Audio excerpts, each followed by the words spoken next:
গতকাল থেকে শুভর স্কুল আবার খুলে গেছে। দীর্ঘ ১ মাস ছুটির পর আবার সেই চেনা ছন্দে ফিরে আসা। আসলে গরমের ছুটি শুধু ছেলেমেয়েদেরই নয়, আমাদের মায়েদেরও একটু ছুটি হয়ে যায়। তাই স্কুল খোলার সঙ্গে সঙ্গেই আবার শুরু হয়ে গেল সেই ব্যস্ত রুটিন।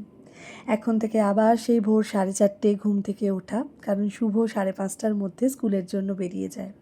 ওকে পাঠিয়ে দিয়ে দিনের প্রথম সঙ্গী হয় আমার ১ কাপ গরম চা।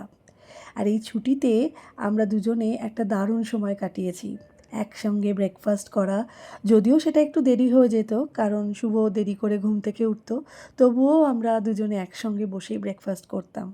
স্কুল খুলতেই আবার সেই অভ্যাসে বদল এসে গেছে। তবে জীবন তো এমনই বলো, সময়ের সঙ্গে সঙ্গে তাল মিলিয়ে চলতে তো হবেই। আবার সকাল 10:30টার মধ্যে ঘর গুছিয়ে পুজো দিয়ে বেরিয়ে যেতে হবে শুভকে আনবার জন্য। তবে এই ব্যস্ততার মাঝে একটা ভালো দিক কিন্তু আছে। গরমের ছুটিতে বন্ধুদের সঙ্গে আড্ডা দেওয়া প্রায় হতোই না। এখন আবার সেই আড্ডা, গল্প, হাসি ঠাট্টা শুরু হয়ে গেছে। এভাবেই চলবে এখন পুজো পর্যন্ত।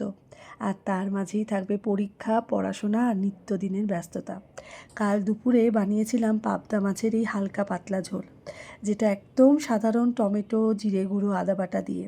এটা খেতে গরমকালে দারুণ লাগে, সঙ্গে যদি একটু ধনেপাতা হয় তাহলে তার কথাই নেই। তারপরে দিনের সমস্ত কাজ শেষ করে বিকেলে আবার ১ কাপ চা হাতে নিয়ে একটু বন্ধুর সঙ্গে গল্প করতে বসেছিলাম। এই ছোট্ট ছোট্ট মুহূর্তগুলোই হয়তো ব্যস্ত জীবনের সবচেয়ে বড় স্বস্তি। ভালো থেকো তোমরা সবাই, দেখা হবে খুব শিগগিরই।